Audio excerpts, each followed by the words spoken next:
Do you have it muted first?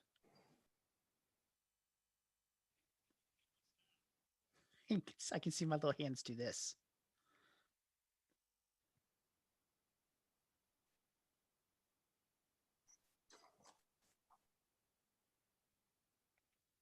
No, there's. Oh, maybe. Maybe. Yeah, there's sound.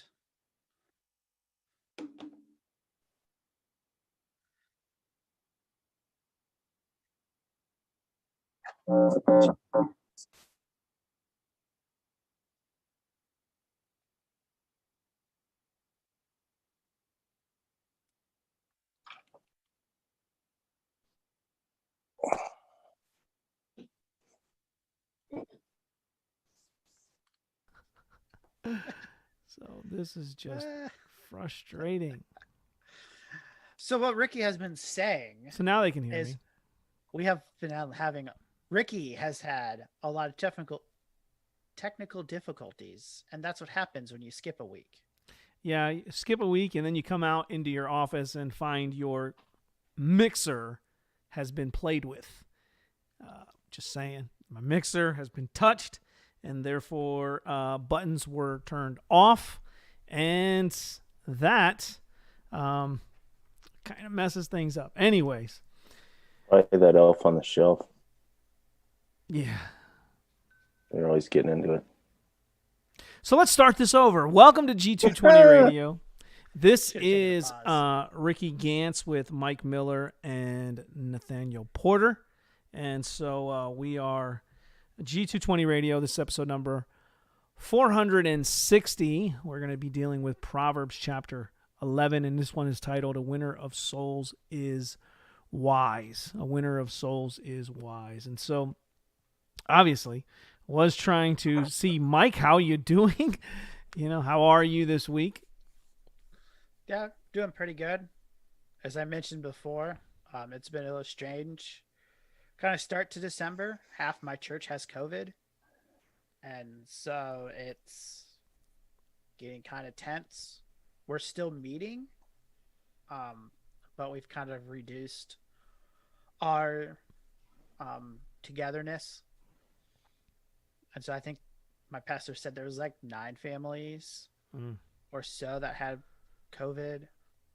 And so, yeah, it's kind of, I mean, it's always a threat, but it's kind of more of a real threat. Like, it's actually affecting people that I'm somewhat close to. So, but yeah. So that's kind of been my December so far. Yeah. That actually happened to us this week. We were in our process of searching for a new church. We were going to go visit a friend's church who had invited us a few weeks back, and this week we was going to go out there and visit them.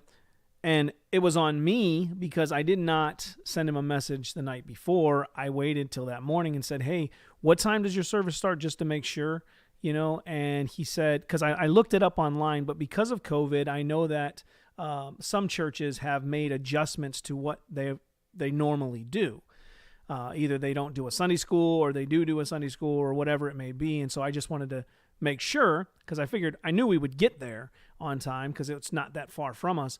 But then he says, oh, I'm sorry. He's like, our pastor has COVID and some other members in the church have COVID. And so we're kind of shut down for a couple weeks until that passes. And so we ended up going to a church that is close to us that we would be able to make their services, because I started looking online at all the ones that are close. What time do they start? And, and we found an independent fundamentalist, really Southern, not Southern Baptist as SBC, but independent fundamentalist, Southern style Baptist church.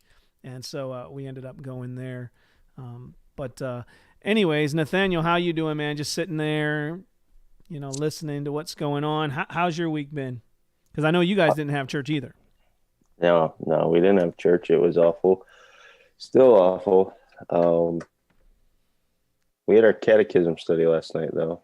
Me and a couple guys, and it was a good time. I had a good time, prayed some prayers, and learned about sanctification. Good stuff. Yeah. So we will ask all those that are out there, and we will ourselves pray for those who are experiencing some issues with people in these churches that are getting COVID, and it's kind of becoming a hindrance on some people being able to meet. I know that it's not that those who are unable to meet are doing so because they just want to bow down to the government, but when you have elders and pastors getting COVID and people within the church, you want to kind of protect them. And so those are some of the things we're seeing. And so we will definitely keep you in prayer if that's something you're experiencing. We would ask you to keep us in prayer as well, as Mike was mentioning here, his church and Nathaniel with his, and we are in that search. And so it makes it a little difficult. As we said, this is Proverbs chapter 11, which we're going to do here tonight.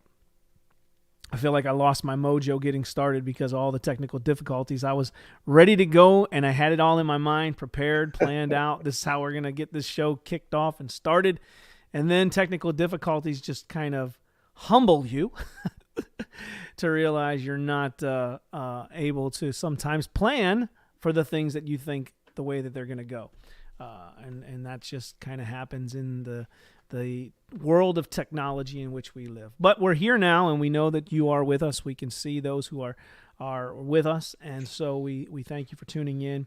Hopefully this will be an edifying and encouraging program for you, as hopefully all of the series that we've been doing on Proverbs, and you can find those past episodes on G220 Radio, either on our YouTube page, or you can subscribe to us and listen to us via Apple Podcasts, Podbean, wherever you listen to them. We are on Podbean, but you can listen at any, what do you call them? Podcatcher. Yeah, podcatcher. Podcatcher. Yeah. That you enjoy. Podcatcher. Which should only be Pocket Cast, because that's the greatest of them all. Yeah. And now that's the one that catches them all in, right? Brings them all in. Yeah, that's what you use to listen to podcasts. Yeah. It catches them, yeah. Podcatcher. There you go. All right, so Proverbs 11, a winner of souls. We're going to get right into this. We're going to go ahead and read this, and I will be reading out of the ESV. And we're going to read it, and then we're going to talk about it. So I think we will... I'm just going to read the whole thing. Then we're going to come back and talk about it. All right, so Proverbs 11. Proverbs 11, reading from the ESV. A false balance is an abomination to the Lord, but a just weight is his delight. When pride comes, then comes disgrace, but with the humble is wisdom. The integrity of the upright guides them, but the crookedness of the treacherous destroys them. Riches do not profit in the day of wrath, but righteousness delivers from death. The righteousness of the blameless keeps his way straight, but the wicked falls by his own wickedness. The righteousness of the upright delivers them, but the treacherous are taken captive by their lust. When the wicked dies, his hope will perish, and the expectation of wealth perishes too. The righteous is delivered from trouble, and the wicked walks into it instead. With his mouth, the godless man would destroy his neighbor, but by knowledge the righteous are delivered. When it goes well with the righteous, the city rejoices, and when the wicked perish, there are shouts of gladness. By the blessings of the upright, a city is exalted, but by the mouth of the wicked it is overthrown. Whoever belittles his neighbor lacks sense, but a man of understanding remains silent. Whoever goes about slandering reveals secrets, but he who is trustworthy in spirit keeps a thing covered. Where there is no guidance, a people falls, but in the abundance of counselors there is safety. Whoever puts up security for a stranger will surely suffer harm, but he who hates striking hands in pledge is secure. A gracious woman gets honor, and a violent man gets riches. A man who is kind benefits himself, but a cruel man hurts himself. The wicked earns deceptive wages, but one who sows righteousness gets a sure reward. Whoever is steadfast in righteousness will live, but he who pursues evil will die. Those of crooked hearts are an abomination to the Lord, but those of blameless ways are his delight. Be assured, an evil person will not go unpunished, but the offspring of the righteous will be delivered. Like a gold ring in a pig's snout is a beautiful woman without discretion. The desire of the righteous ends only in good, the expectation of the wicked in wrath. One gives freely, yet grows all the richer. Another withholds what he should give and only suffers want. Whoever brings blessings will be enriched, and the one who waters will himself be watered. The people curse him who holds back grain, but a blessing is on the head of him who sells it. Whoever diligently seeks good seeks favor, but evil comes to him who searches for it. Whoever trusts in his riches will fall, but the righteous will flourish like a green leaf. Whoever troubles his own household will inherit the wind, and the fool will be servant to the wise of heart. The fruit of the righteous is a tree of life, and whoever captures souls is wise. If the righteous is repaid on earth, how much more the wicked and the sinner? That is the reading of Proverbs chapter 11. I pray God would bless the reading of his word. And now we're going to go ahead and get into conversating about this chapter here in Proverbs. So going back even to the verse, first one that we got here, a false balance is an abomination to the Lord, but a just weight is his delight. Who would like to kick us off?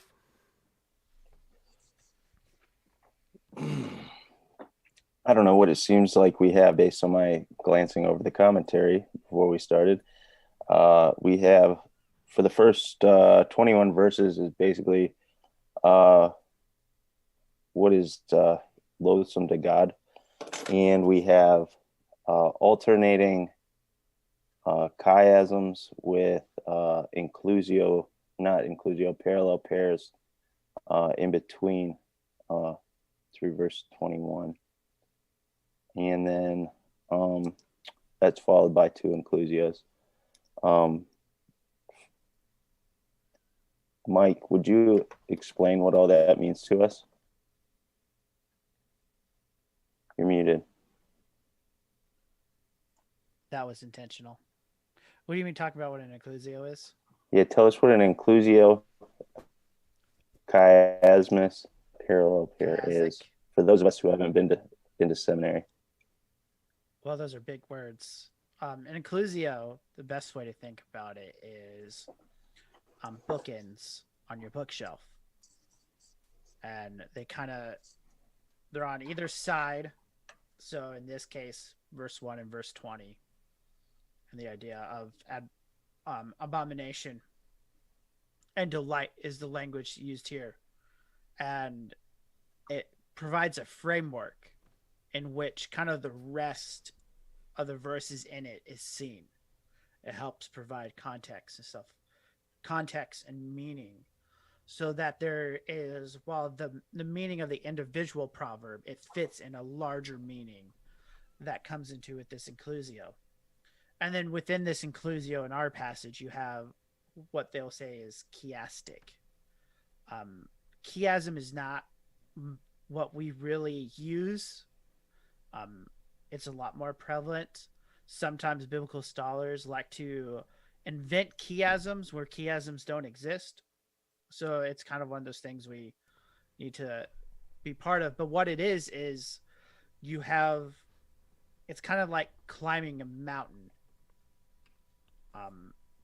or an argument that you have a step and you're if you're climbing up, you're going up one side of the mountain and then you have to come back down. Now, how we portray this is this mountain is sideways. And so you walk from the top and you step in kind of with indents, and whatever is the center point. So either it's going to be 1 point or it's going to be the last 2 points is the main point of the passage. And then they repeat themselves back on the way down. So a lot of times you'll hear this played out as A and A prime is the first step, and B and B prime is the second step. And then you could have a C or a C and C prime or a D. You can kind of see how it is. And that's kind of how it develops. So it's almost like you have these inclusios that keep getting smaller and smaller to the main point with it. A parallel proverb pair is just that. It's a parallel. You have those that are contrasts.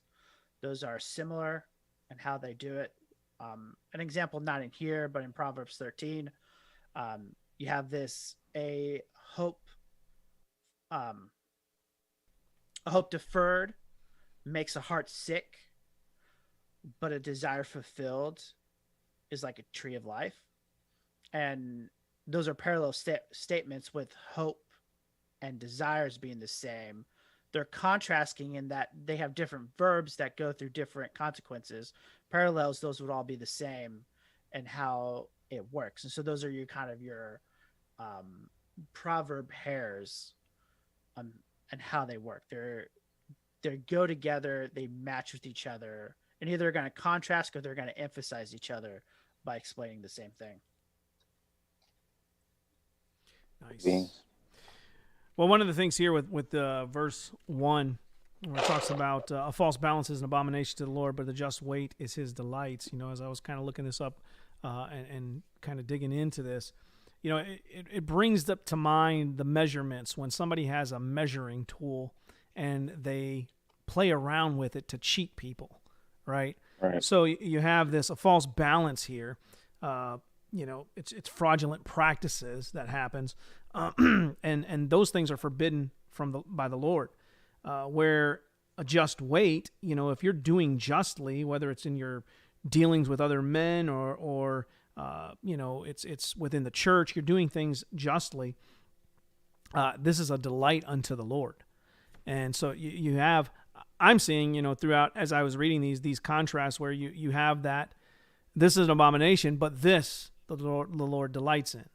And as we continue to go through each verse, you see this contrast back and forth. Right.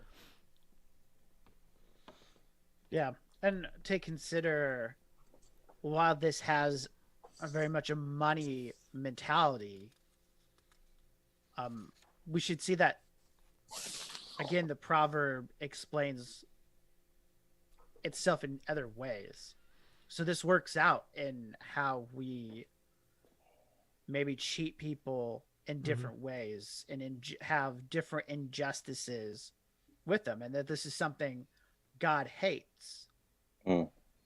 And to connect it, you know, again, I think while the money is the emphasis of it, you see it, riches do not profit in the day of the wrath, but righteousness delivers in death, that there is something more to this to think about and to go.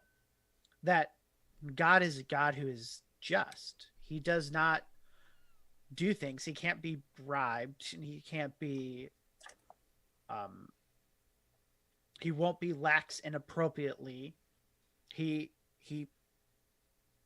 makes the laws and he gives out the punishments related to him, and he's just in doing that. And to think about not only that, how we go about and thinking just in our interactions with people. Do I try to get the upper end to create some sort of imbalance, injustice between me and another person?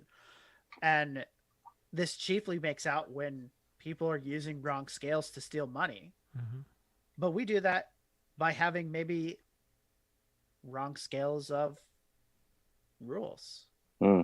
Mercy for me, justice for another person. It can be the same thing. You hear it say, do what I say, but don't do what I do. This kind of hypocrisy with it.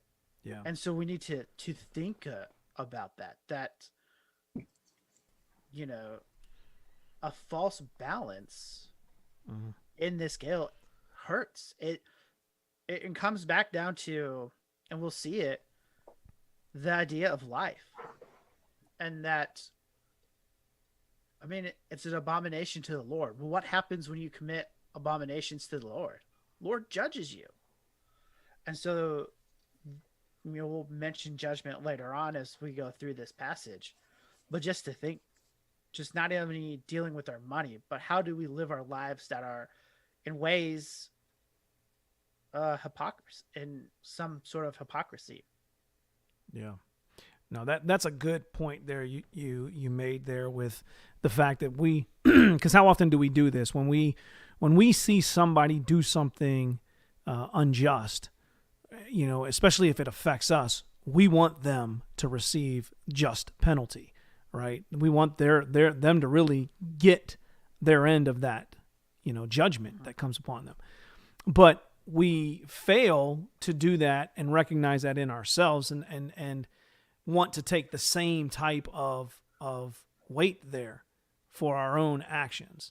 It's easy to throw that onto somebody else and say, well, they should get this. But then when we start looking at the fact that we are just as guilty, equally so, in maybe in many ways, we're not looking for that punishment. We don't want that judgment to come down upon us. But as it says, a false balance is an abomination to the Lord, but a just weight is his delight. And we know that he is just, and we know that he is righteous, and he will always do what is right. Yeah, I mean, this has more application as well, even practically. As each one of us engage in numerous transactions throughout the day, whether it's hitting the time clock at work or stopping at the gas station to fill your car up, just thinking about applying it at work. Maybe you're buying and selling. You don't want to use dishonest business practices. Maybe you are just checking in for an 8-hour shift, and rather than giving your honest best for a full day's work, you're sloughing off and taking a lot of breaks, not giving 8 hours worth of work for 8 hours worth of pay. So, I mean, this really can be applicable to wide variety of things in our lives. Yeah. All right. So verse 2 here, when pride comes, then disgrace, but with the humble is wisdom. And I think it's pretty obvious that, like when we think about this, pride comes, then comes disgrace. It's kind of like these go together.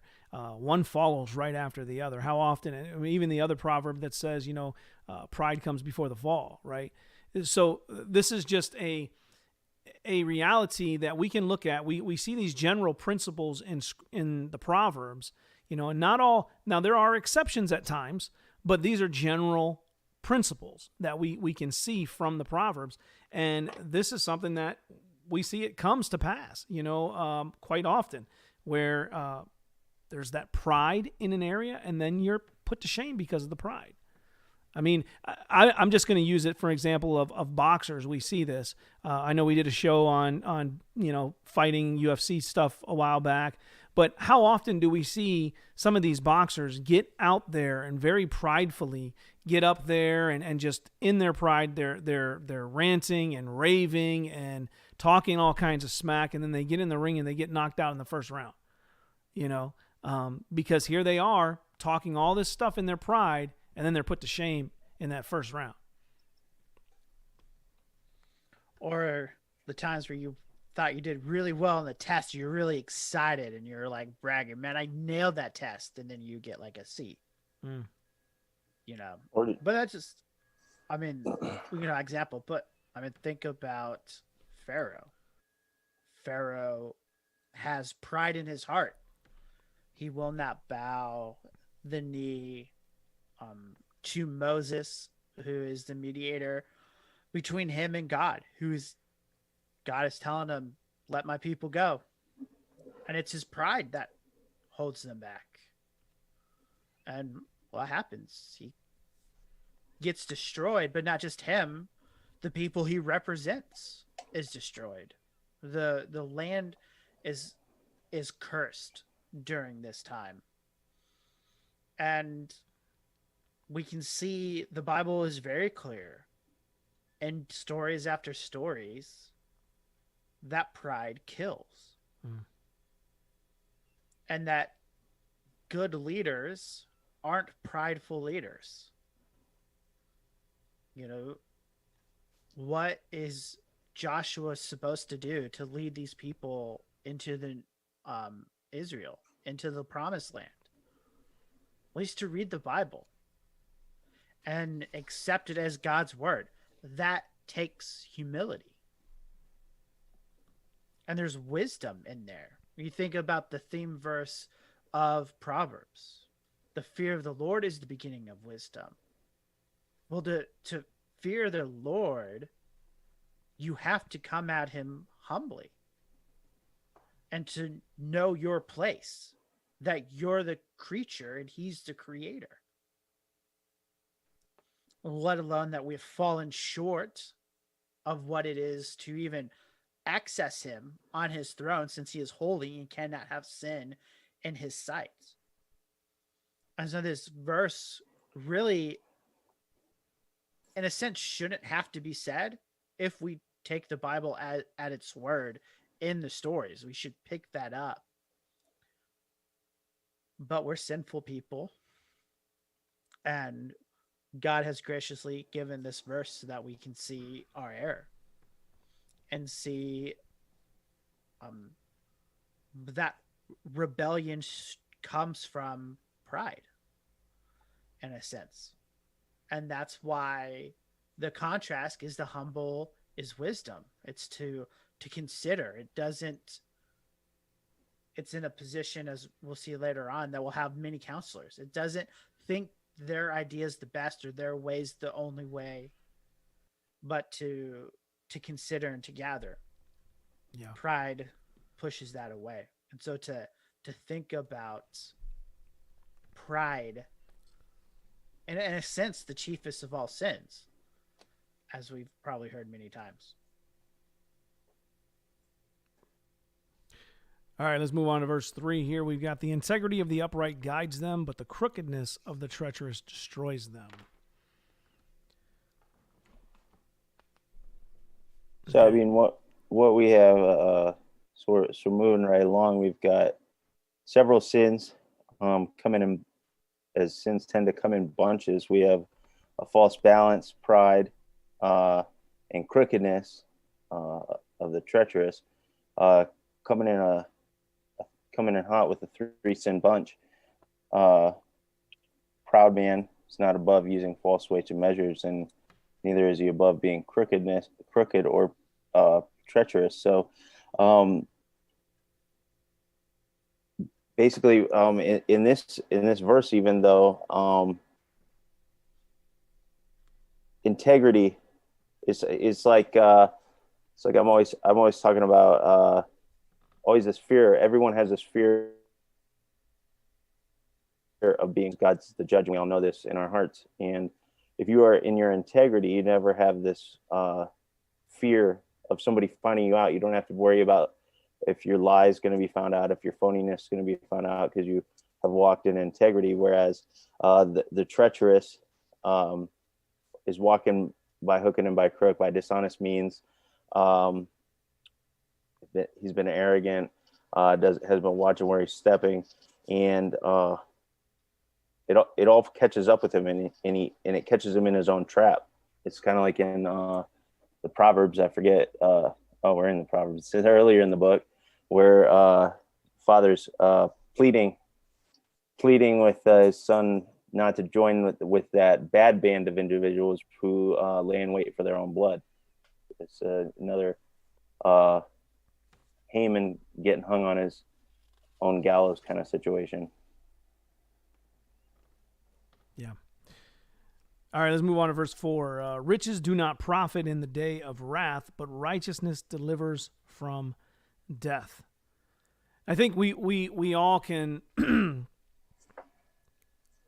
I mean, we all can kind of grasp and understand this. How often do we hear it said that, you don't see at a funeral somebody pulling a hearse? You don't see the hearse pulling a U-Haul. That's what it is, yeah. right? So you can't take your riches with you. They don't profit anything in the day of wrath. On the day of judgment, you're not going to be able to take your riches and use them to buy you any favor with God. Any worldly gain that you may have acquired on the day of wrath, on the day of judgment before God, you're not going to be able to use those as some type of making peace with God because of the wealth that you have obtained or the things you've obtained in this life or status, whether you've become president of the United States or king of some other country. You're not going to be able to use those things on that day of judgment.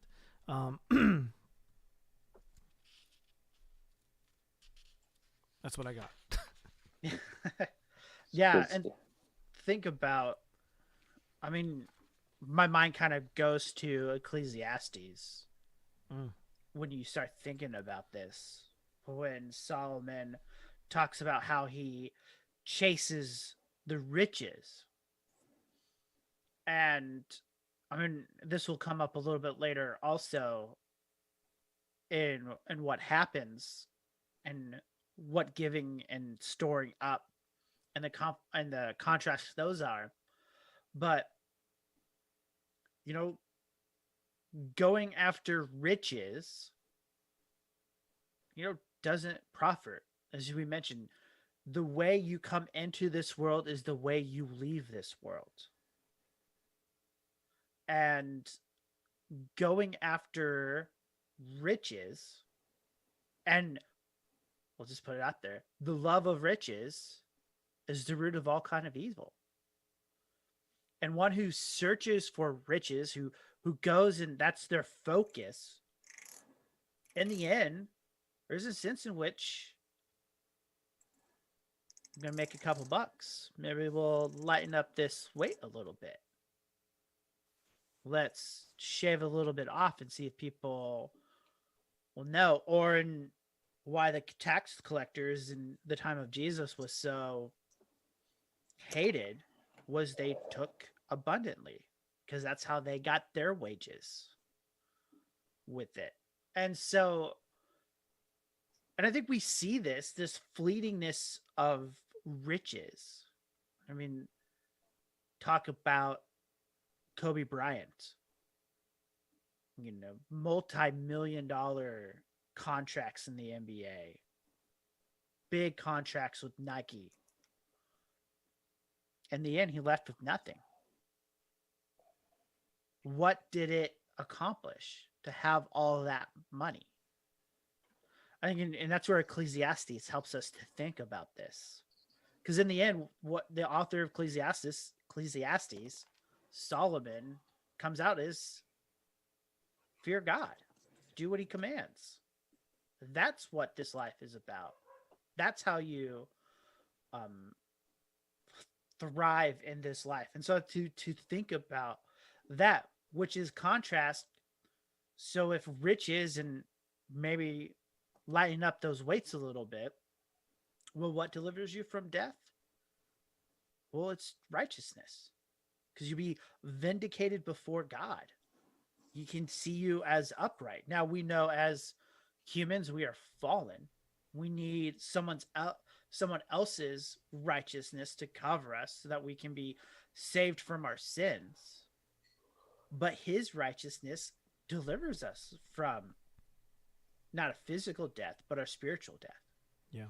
And so we see here what matters more, the things of the world, or kind of the spiritual aspect, or just your spiritual nature and your position before God. And I think we see that here too in verses 5 and 6, the same kind of contrast here. Where verse 5, the righteousness of the blameless keeps his way straight, but the wicked falls by his own wickedness. In verse 6, the righteousness of the upright delivers them, but the treacherous are taken captive by their lust. And so as Mike had already stated, this righteousness is not something that we have in and of ourselves. It's the fact that when we are in Christ, who is righteous, and he becomes our righteousness, then those things that we do, we are then seeking to obey his law. We're seeking to follow after him. We desire the things of Christ. And so that's why we can say and read this scripture, the righteousness of the righteousness of the blameless keeps his way straight. Why? Because we're walking in that righteousness of Christ. We're seeking to and desiring to be pleasing to the Lord. Because that's God doing a work in our heart. Same with verse 6, the righteousness of the upright delivers them. Even when you go back to verse 4, when it says the righteousness delivers from death. Again, trying to earn some type of righteousness in our own good deeds, if you want to, put hashtags around good, because there's none good, right? It's not going to achieve us anything. But in that righteousness of Christ, right? His righteousness delivers us from death.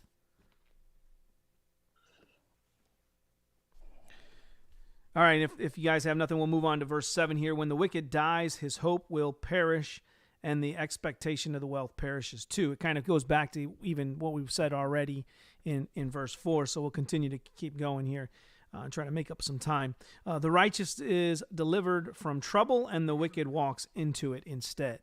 I think that's, just kind of pause here. That's kind of, the righteous is delivered from trouble, but the wicked walks right into it. I mean... Right. Did you have something there, Nathaniel? No, I was just agreeing. Yeah. This kind of reminds me, thinking through when Peter talks about persecution and 1 Peter, and he goes in talk about, look, if you walk blamelessly and you're persecuted for what you believe, you're persecuted for the faith, you don't need to worry about anything. And that they're going against you.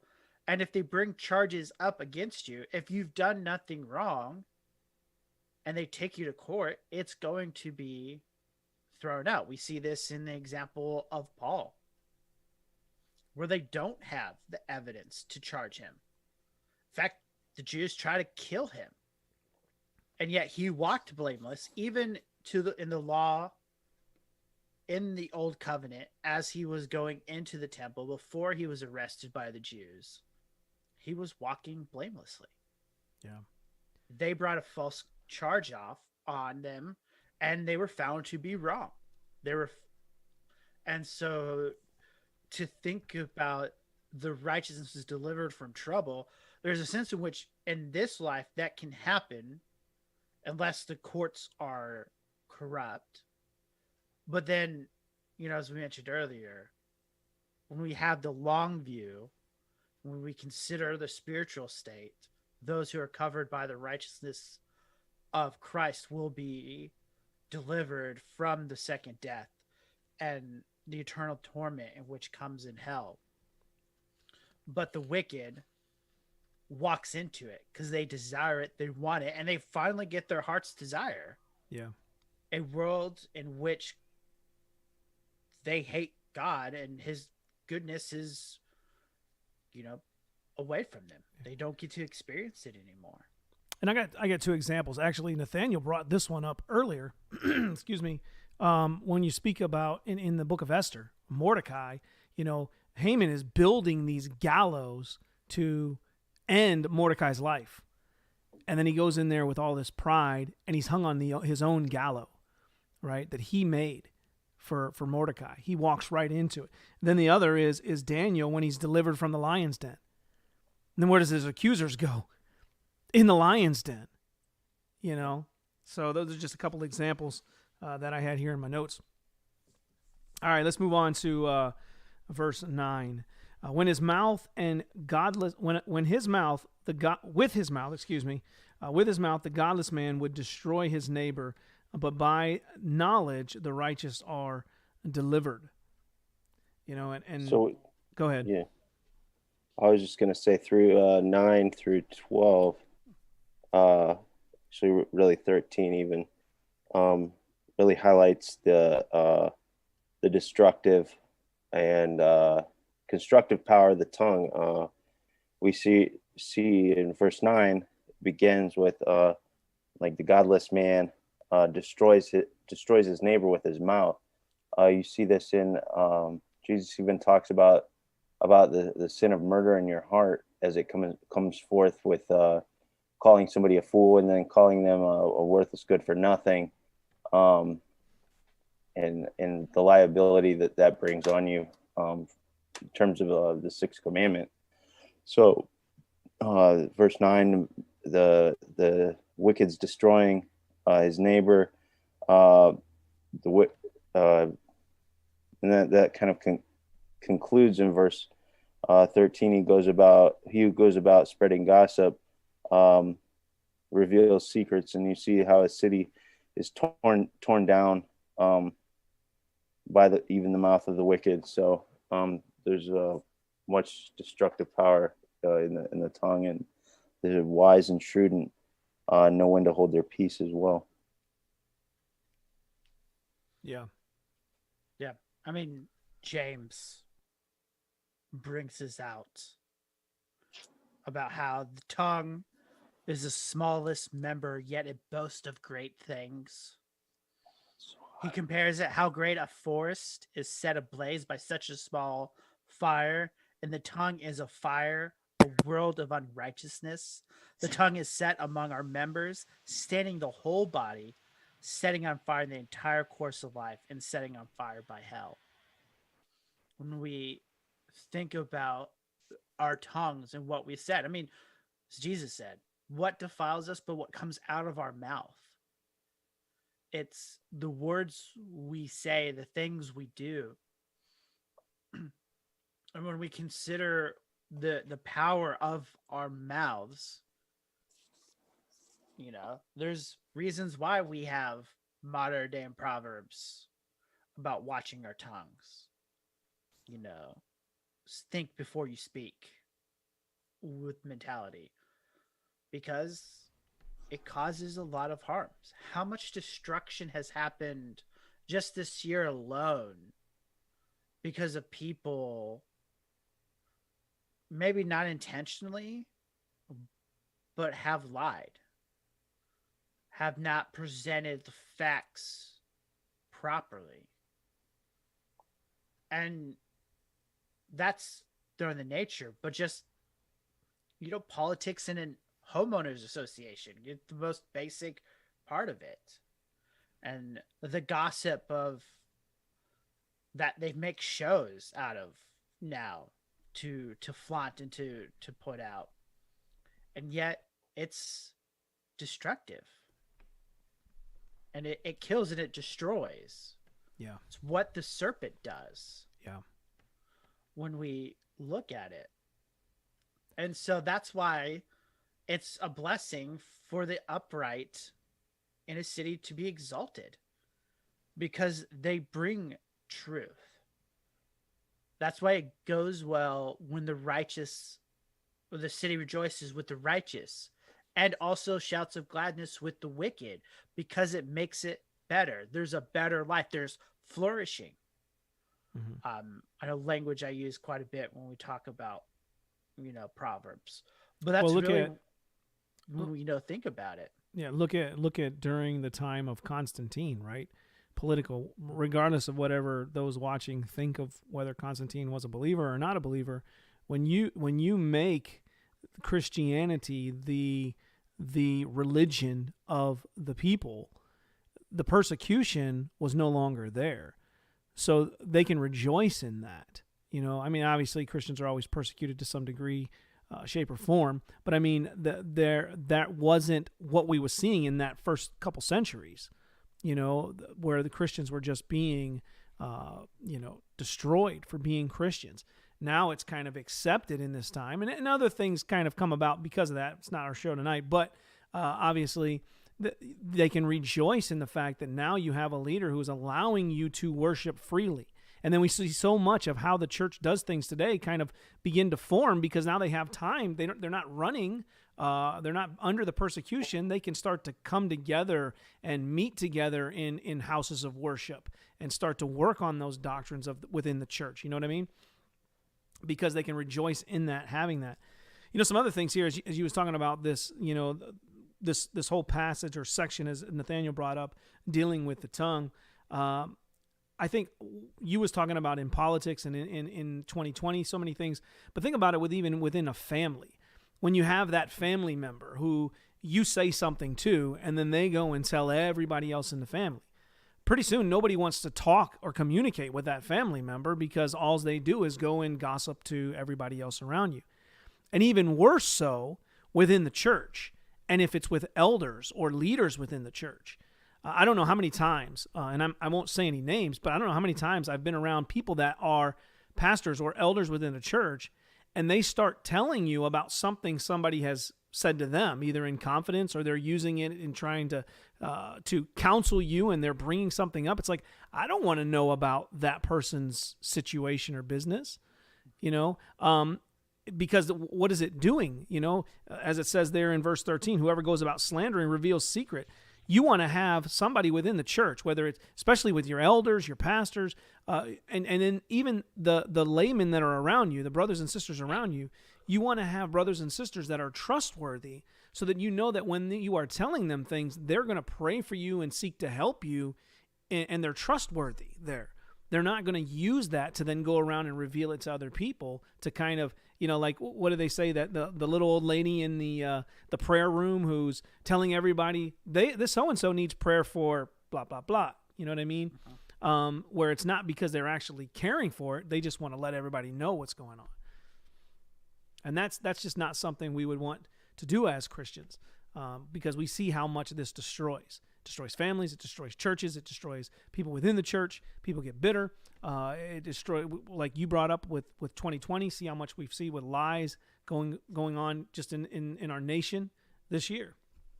So many things we can learn from this. All right.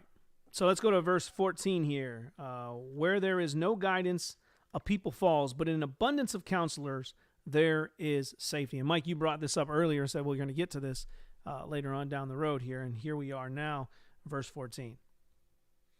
Yeah, I think that commentary looked at this, put this on national and prudence and personal prudence, but connecting it with 15. But when we think about just this, when there's no guidance, the people fall. Abundance of counselors, there is safety. To think about just talk about in America and our constitutional republic, and that we have a president who brings aides in and helps out and appoints secretaries to help him govern, to as the representative of America, to do what he thinks or what they think is right. You don't want a president who's kind of a lone ranger and doing whatever they want. That's a dictatorship, and we've seen what that happens. Germany in the 40s, 30s, and 40s. North Korea, China, the USSR/Russia. And so there's more to this. You need to make sure your counselors are ones who are going to be loyal and helpful, and some of the other qualities we've talked about. But even in, like, when people don't know what to do, we do this more often. Probably think you're not quite what to do. Well, you get help, you get guidance, and you might seek it out, maybe not personally with someone close to you, but if you need help putting up drywall, you go to YouTube. Like, this is still kind of a part of what we do, and we see this. And it's important to consider that you need other people in your life helping you out to make good decisions, because here in verse 15 is whoever puts up a security that is a deposit, a guarantee for a stranger, will surely suffer harm. It will come back and it would hurt him. And in our credit-driven society, I mean, that could hurt your credit, and that hurts what you may or may not be able to buy if you don't do the Dave Ramsey thing and buy everything with cold hard cash. But so we need guidance. We need help. And that's why discipleship in the spiritual areas of our life is important, so that we can go through this valley of death, navigating it, but staying on the path, going neither to the right or to the left, and to continue to grow in holiness. And so this is important to think about, just not even in our own practical day-to-day living, but also in a spiritual sense in which we're called to grow. Yeah. And I think we see this as we all believe in a plurality of elders within the church, because then you don't have one dictator, one person kind of making the rule of things. You have a multitude of people, and they may disagree. They may all be in agreement, and that would kind of make your decision kind of more confident. Well, we want to do this, and we're all in agreement in this. But then there may be people that disagree, and they may discuss those things and have reasons why they think they should go about something this way or that way, and it gives you more to think upon. And as you were saying, just in our spiritual life, when I have decisions or things that I'm trying to work through or understand or seek guidance, it's good to go to a multitude of people to get information, because one person might just be all for you in everything you say, they're in agreement. Well, you don't always want that. You want to hear from people that are looking out for your best interest, and at times maybe you have to tell you, that your thinking is wrong there, and here's what you should do in this, whatever the situation may be. And so you need that. As a believer, we all need that. We need to have that counsel from many counselors to where we can get good, sound advice and make the most informed decision about what we may have to decide on. You already brought up verse 15, so we'll go over here to verse 16, which should be pretty cut and dry, simple. But again, we'll put it out here. A gracious woman gets honor, and a violent man gets riches. I told this to my wife earlier when she came in here. I said, gracious woman retaineth honor.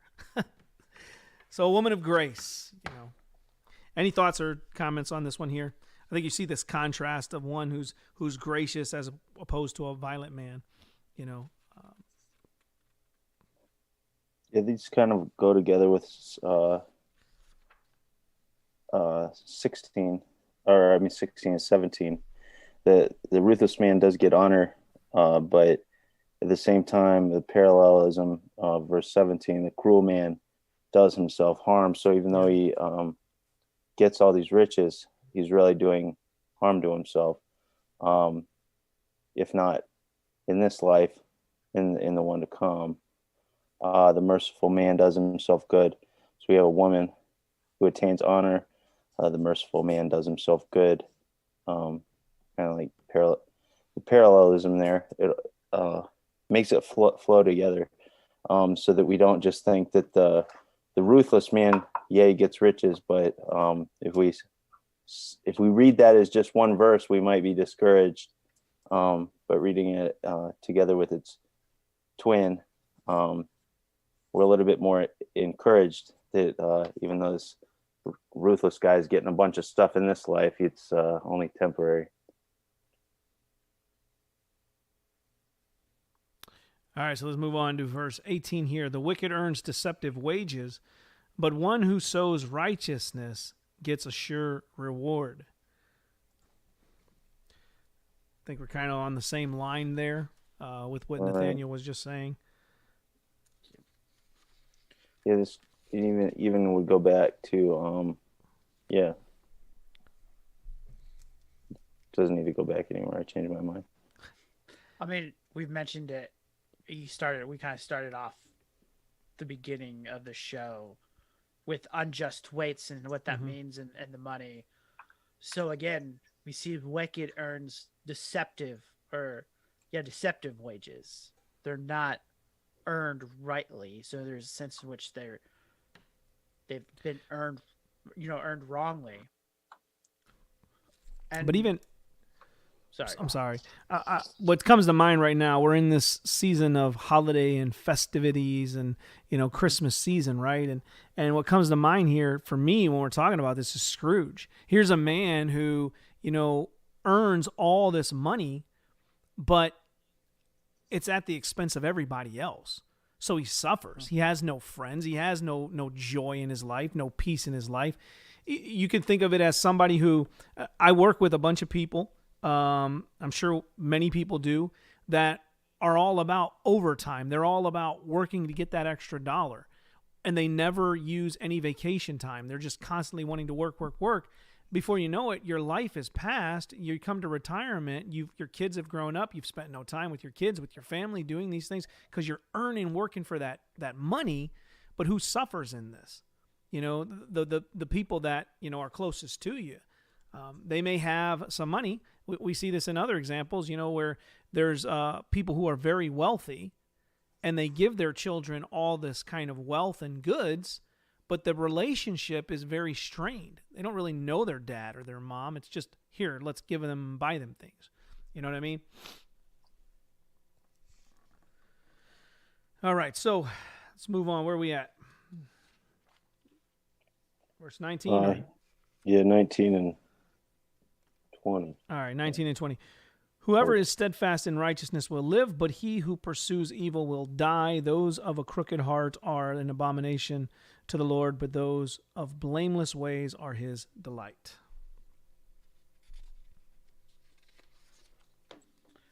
I mean, we can see here, God hates wickedness.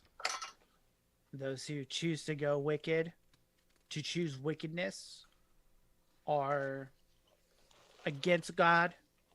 They're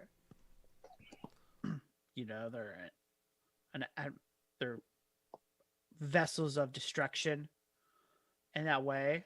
But God delights in those who obey him. And we see this even in the Christian life. When you sin, you get disciplined. It becomes hard. There may even be times in which you may feel a lack of faith. But those who understand that he is ready to forgive them of their sins, that he is faithful and just, and they push and continue into more holiness as God changes them, their delight. And God delights in them. And they have favor from God in this life. And it's, we've mentioned it. It's not going to necessarily be something that is physical, but God gives them peace.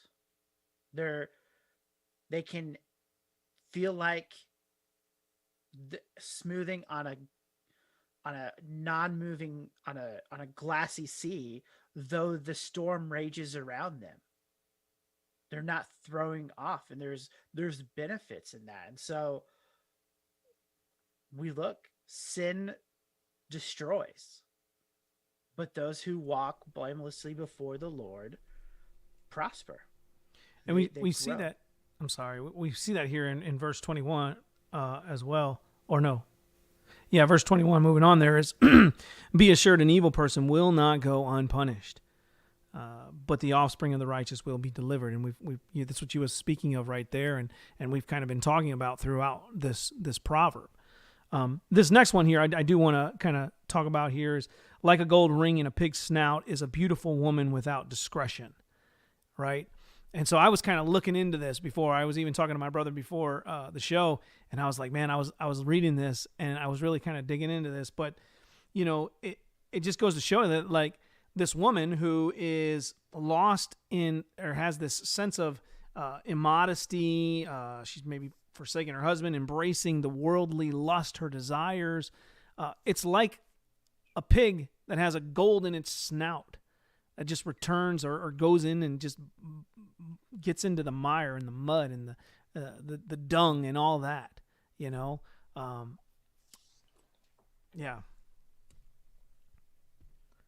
Yeah, I mean, it doesn't even have to be a particularly loose woman either. It could just be a woman who does not act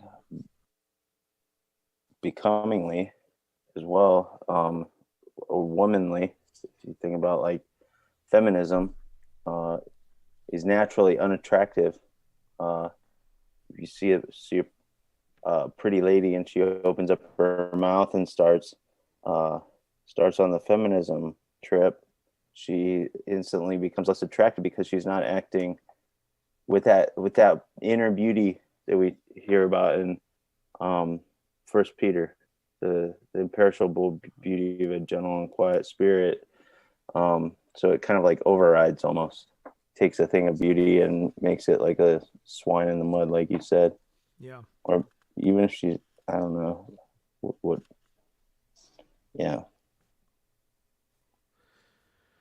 All right. So what I'm going to do here, because we've kind of come down to the end of our normal time. We did get a little bit of a late start, but I'm just going to go ahead and we're going to just pull out. This is what I'll say. If you guys want to speak on any of from verses 23 on to verse 31, we'll just pull this out. We read it in the beginning, but if there's any verses here that you guys would want to speak on, so that we can kind of wrap up this chapter here tonight, and so within the next 15 minutes or so, end the program.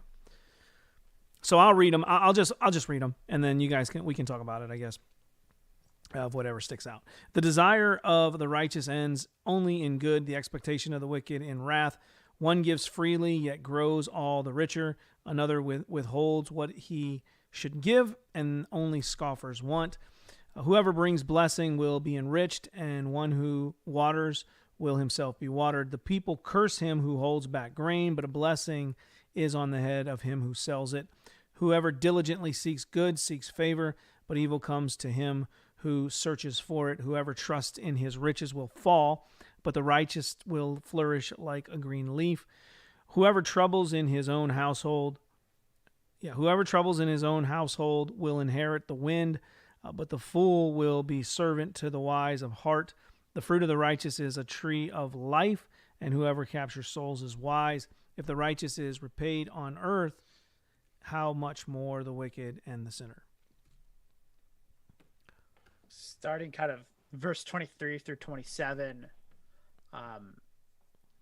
here the commentary kind of spot looking at causes an inclusio. We see that with the desires of riches and good, the expectation of the wicked is wrath, but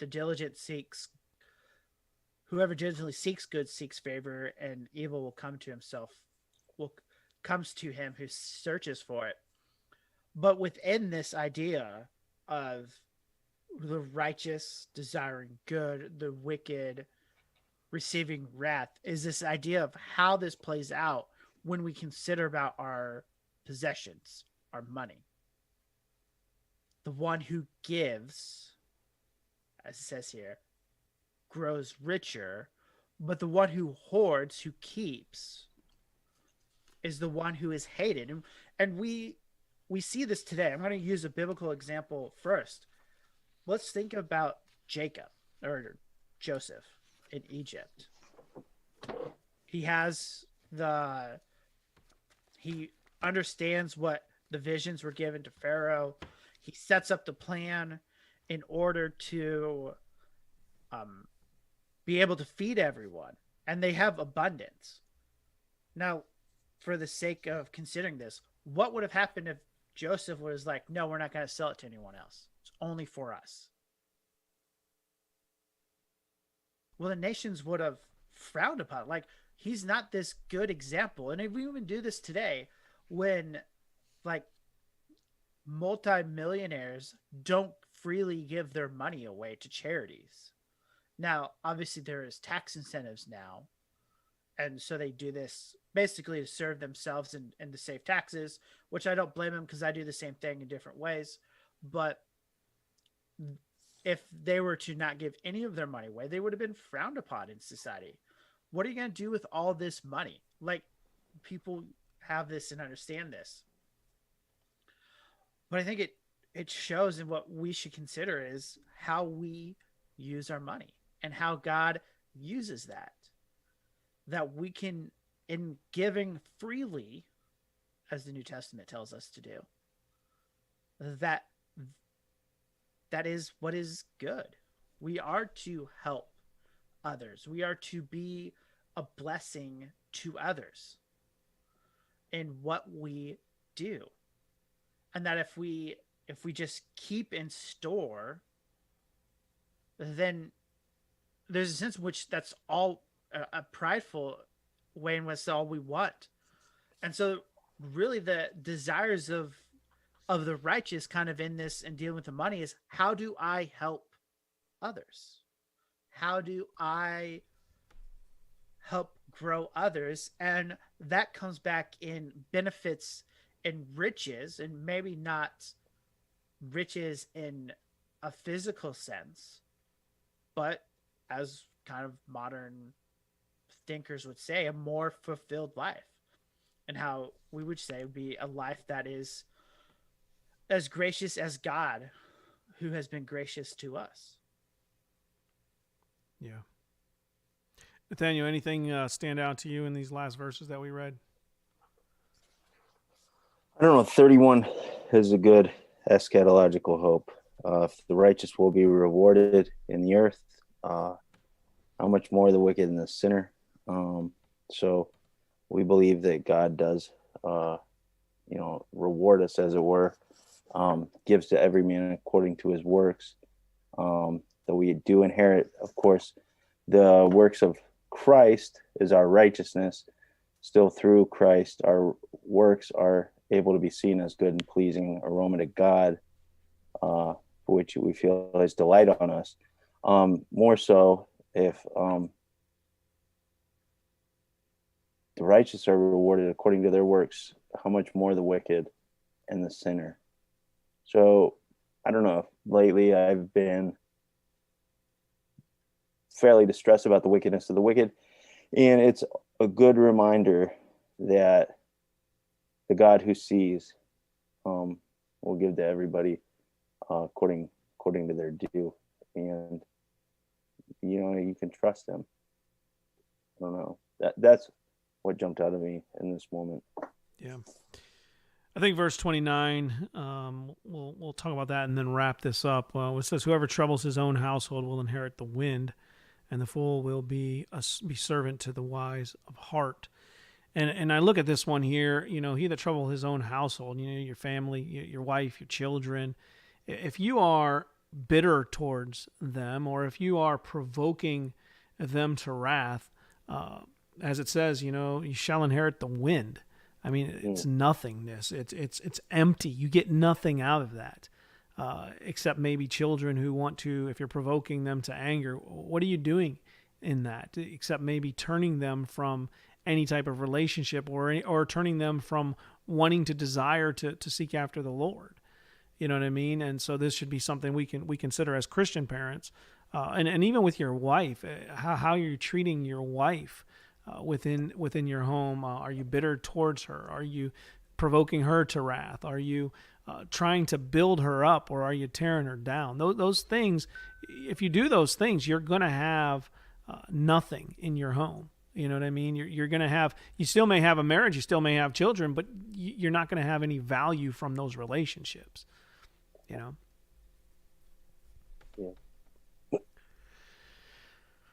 All right, so that's G220 Radio. We kind of got off track in the beginning with some technical difficulties, trying to get back on a roll here and finish this out. And that's been Proverbs chapter 11. If you have any questions, comments, concerns, we would love to hear from you at G220Radio at gmail.com. Again, that's G220Radio at gmail.com. Again, we would just love to hear any feedback you have.